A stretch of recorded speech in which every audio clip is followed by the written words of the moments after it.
Friends, आज की इस वीडियो के अंदर हम लोग समझने वाले हैं the concept of rolling motion. अब ये रोलिंग मोशन क्या होता है? एक ऐसा मोशन जिसके अंदर ट्रांजिशनल और रोटेशनल दोनों तरीके के मोशन मिक्स होते हैं, उसको रोलिंग मोशन कहा जाता है। देखिए, यह हमारी जो मैकेनिक्स होती है, जितनी भी मशीनरी होती है, उसका बहुत ही फंडामेंटल पार्ट है। ठीक है। अब देखिए, इसको बिल्कुल सिंपली समझना होता है कि एक हमारे पास व्हील है।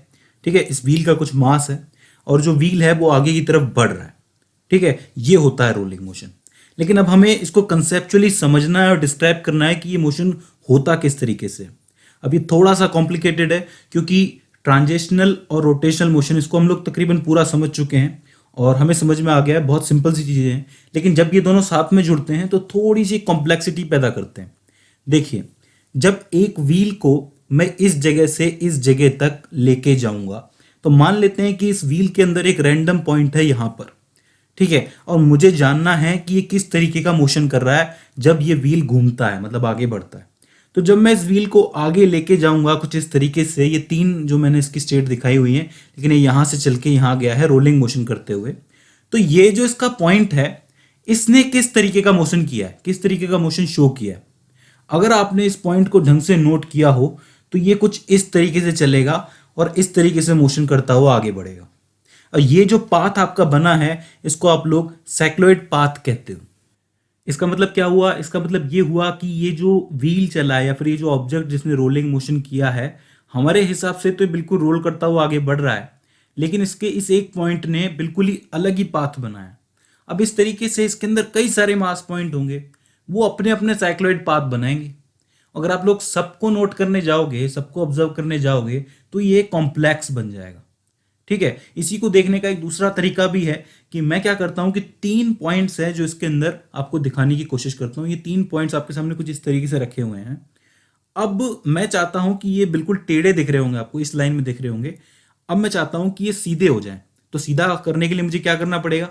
इस तरफ इसको थोड़ा सा रोलिंग मोशन करवाना पड़ेगा। तो जब मैं इसको रोलिंग मोशन कराऊंगा तो एक पर्टिकुलर टाइम पीरियड के अंदर क्या होगा, ये बिल्कुल सीधे हो जाएंगे। अगर सिंपल लैंग्वेज के अंदर कहूं तो क्या हुआ है कि मान लीजिए कि t बराबर 1 सेकंड के अंदर ये जो तीनों पार्टिकल्स हैं, ये इस पोजीशन से इस पोजीशन में आ गए, मतलब ये सीधे हो गए। इसका मतलब क्या हुआ कि 1 सेकंड के अंदर इस नीचे वाले पार्टिकल ने इतना डिस्टेंस तय किया, बीच वाले ने इतना किया और सबसे ऊपर वाले ने इतना किया। इससे आपको क्या पता चल रहा है कि ये जो सबसे ऊपर वाला पार्टिकल है, ये सबसे तेज मोशन कर रहा है। 1 सेकंड के अंदर सबसे लंबा डिस्टेंस इसी ने तय किया है। ठीक है, फिर बीच वाले ने थोड़ा कम किया और नीचे वाले ने और कम किया है। तो इसका मतलब क्या हुआ कि पर्टिकुलर जो पार्टिकल होता है किसी भी ऑब्जेक्ट के अंदर जो कि रोलिंग मोशन कर रहा है, वो अपनी अपनी वेलोसिटी से चलता है।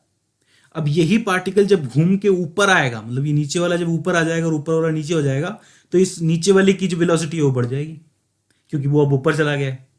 समझ रहे हैं आप लोग? तो इसका मतलब एक रोलिंग मोशन करते हुए ऑब्जेक्ट के अंदर जो अलग अलग पॉइंट होते हैं, पहली चीज वो अपना अलग अलग साइक्लॉइड पाथ बनाते हैं। दूसरी चीज उनकी अपनी अपनी लीनियर वेलोसिटी होती है। तो आप सोचिए कि ये कितना कॉम्प्लेक्स हो गया कि आप सबको ऑब्जर्व करने जाओगे तो अब आपके सामने सवाल ये उठता है कि आप इस रोलिंग मोशन को किस तरीके से कैलकुलेट करोगे, ऑब्जर्व करोगे। तो देखिए, इसको करने का बहुत सिंपल सा तरीका है कि हम सारे पॉइंट्स को छोड़ देंगे और पकड़ेंगे सेंटर ऑफ मास को। क्यों? क्योंकि सेंटर ऑफ मास जो है यहाँ पे हमारी हेल्प करेगा पूरी बॉडी के मोशन को समझने के लिए। ठीक है, तो अब कैसे करेंगे इसको? हम लोग एनर्जी के टर्म्स में समझेंगे। एनर्जी कौन सी? Kinetic energy. क्यों? क्योंकि बात ही मोशन की हो रही है। तो हमें क्या करना पड़ेगा? एक तो ट्रांजिशनल मोशन की एनर्जी लेनी पड़ेगी, दूसरी एनर्जी लेनी पड़ेगी रोटेशनल मोशन की, क्योंकि इसके अंदर दोनों ही मोशन हो रहे हैं। तो मान लीजिए कि आपके पास एक ऑब्जेक्ट है जिसका एक्सेस ऑफ रोटेशन जो है मैंने बीच में मान लिया है, इसकी रेडियस r है। तो अब यहां पर ये रोलिंग मोशन कर रहा है, यानी कि इसके अंदर ट्रांजिशनल भी है और रोटेशनल भी है। तो मैं इसको दो हिस्सों के अंदर तोड़ दूंगा, यानी कि इसके दो हिस्से होंगे। एक तो करेगा ट्रांजिशनल मोशन, दूसरा रोटेशनल मोशन। तो मैंने इस एक ऑब्जेक्ट को दो ऑब्जेक्ट में कन्वर्ट कर दिया है कुछ इस तरीके से। अब पहला वाला ट्रांजिशनल है, तो इस पार्टिकल का मतलब इस ऑब्जेक्ट का हर पार्टिकल जो है लीनियर मोशन करेगा, ट्रांजिशनल मोशन करेगा कुछ इस डायरेक्शन के अंदर, मुझे पता है। यानी कि तीन मैंने पॉइंट्स माने हुए हैं, इसकी वेलोसिटी भी एक है, इसकी वेलोसिटी भी एक है, इसकी वेलोसिटी भी एक है। यहां मैंने वेलोसिटी सेंटर ऑफ मास की मान के चला हूं मैं। ठीक है, तो इसका मतलब ये ऑब्जेक्ट सीधे सीधे आगे बढ़ेगा बगैर रोटेशन मोशन किए हुए। दूसरे ऑब्जेक्ट की बात करते हैं जो कि रोटेशनल मोशन कर रहा है। ऑब्वियस सी बात है, रोटेशनल मोशन हो रहा है तो इसके अंदर एंगुलर वेलोसिटी होगी इस डायरेक्शन के अंदर। ठीक है, हालांकि चूंकि ये क्लॉकवाइज है तो एंगुलर वेलोसिटी जो है वो अंदर की तरफ है। ठीक है, और जब ये पूरा घूम जाएगा तो एंगुलर वेलोसिटी कुछ इस डायरेक्शन में आ जाएगी। ऐसे ही तो होता है हमारा जो रोटेशनल मोशन होता है। ठीक है, अब रोटेशनल मोशन के अंदर ऑब्जेक्ट के सेंटर ऑफ मास की क्या वेलोसिटी होती है? जीरो होती है। भाई कोई भी ऑब्जेक्ट अगर रोटेशनल मोशन कर रहा है तो आप लोग उसको जब बिल्कुल जूम करके देखोगे तो उसका सेंटर ऑफ मास जो होता है, यानी कि एक्सिस जो होता है, वो तो फिक्स ही होता है ना, स्टेशनरी होता है, हम लोग पढ़ चुके हैं। ठीक है, तो इसका मतलब इसके अंदर कोई भी वेलोसिटी नहीं होगी। तो ये घूम रहा है और ये चल रहा है। तो अब जरा गौर से देखिएगा, ये घूम रहा है और यहां से चलता हुआ एक और आपके सामने आया ऑब्जेक्ट, ये दोनों जैसे ही मिले बन गया आपका व्हील। थोड़ा सा इसके अंदर और जाने की कोशिश करते हैं। ठीक है, यहां पर जो आपकी वेलोसिटी है, लीनियर वेलोसिटी है, वो VCOM यानी कि सेंटर ऑफ मास की है। जब ये इससे आके मिलेगी तो दोनों की डायरेक्शन एक है, वेक्टर्स की, वेक्टर एडिशन होगा तो ये जो आपका वेक्टर है ये लंबा बन जाएगा, बड़ा बन जाएगा। ठीक है, ठीक है, बात करते हैं सेंटर ऑफ मास की एक्सिस की। देखिए ट्रांजिशन के अंदर इसकी कुछ वेलोसिटी VCOM है, लेकिन यहां पर इसकी कोई वेलोसिटी नहीं है। दोनों को जब जोड़ोगे तो यहां पर जब जुड़ेगी तो एक्सिस जो है उसकी कुछ ना कुछ वेलोसिटी बन जाएगी।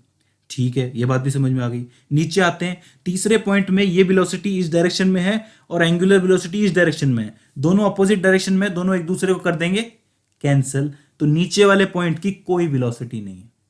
तो इससे क्या दिख रहा है कि भाई जो पहिया है आपका, जो व्हील है, वो इस ही डायरेक्शन में रोल करता हुआ आगे बढ़ेगा। ऐसे ही तो पहिया आगे चलता है। ठीक है, तो इस तरीके से आपका ये जो रोलिंग मोशन है ये कंप्लीट होता है। तो अब आप यहां पर एक सवाल मुझसे पूछ सकते हैं कि सर ये वेलोसिटी लीनियर है, ये वेलोसिटी हमारी एंगुलर है। ठीक है, मुझे पता है, मतलब एंगुलर वेलोसिटी है, तो दोनों को आपने जोड़ के सीधे ही वेक्टर कैसे लिख दिया? ये दोनों किस तरीके से एक दूसरे से रिलेटेड है आपको पता है, मैं पहले भी बता चुका हूं। इसको थोड़ा सा हम लोग मैथमेटिकली समझने की कोशिश करते हैं। भाई जो हमारी ट्रांजिशनल जो इसकी काइनेटिक एनर्जी होगी वो क्या होगी? 1/2 mv²। वी की जगह मैंने VCOM लिख दिया है, यानी कि सेंटर ऑफ मास के लिए। इसी तरीके से जो आपकी रोटेशनल काइनेटिक एनर्जी होती है वो क्या होती है? 1/2I यानी कि इनर्शिया और मल्टीप्लाई में ω²। इनर्शिया क्या है कि वो जो आपका जो मास है उसका इफेक्ट, और ये जो ओमेगा है ये आपकी एंगुलर वेलोसिटी है। ठीक है, ये बात समझ में आती है। तो ये कैसे रिलेटेड है एक बार फिर से समझ लेते हैं। देखिए ओमेगा क्या होगा? ओमेगा का मतलब हुआ कि इसने एक रोटेशनल मोशन किया, मतलब इसने एक पूरा राउंड काटा। मानते हैं कि एक राउंड में होता है टोटल 2π अपॉन में एक पर्टिकुलर टाइम पीरियड t। समझ में आता है भाई, ओमेगा जिक्वल्स में 2π अपॉन में t होता है कि एक पूरा एक राउंड काट के आया t टाइम पीरियड के अंदर। टाइम पीरियड को हम लोग क्या लिखेंगे? t इक्वल्स टू में क्या होता है? डिस्टेंस अपॉन में वेलोसिटी। ठीक है, एक राउंड में इसने टोटल कितना डिस्टेंस तय किया? 2πr ही तो किया। 2πr क्या होता है? इसकी पूरी सर्कमफेरेंस हो गई। अपॉन में यहां पर VCOM लिखोगे आप लोग, क्योंकि इसकी वेलोसिटी v है। ठीक है, तो t की जगह जब आप लोग ये 2πr अपॉन में v जब पुट करोगे और जब 2π से 2π कैंसिल आउट होगा तो VCOM अपॉन में r निकलेगा, यानी कि ओमेगा इक्वल्स टू में VCOM अपॉन में r।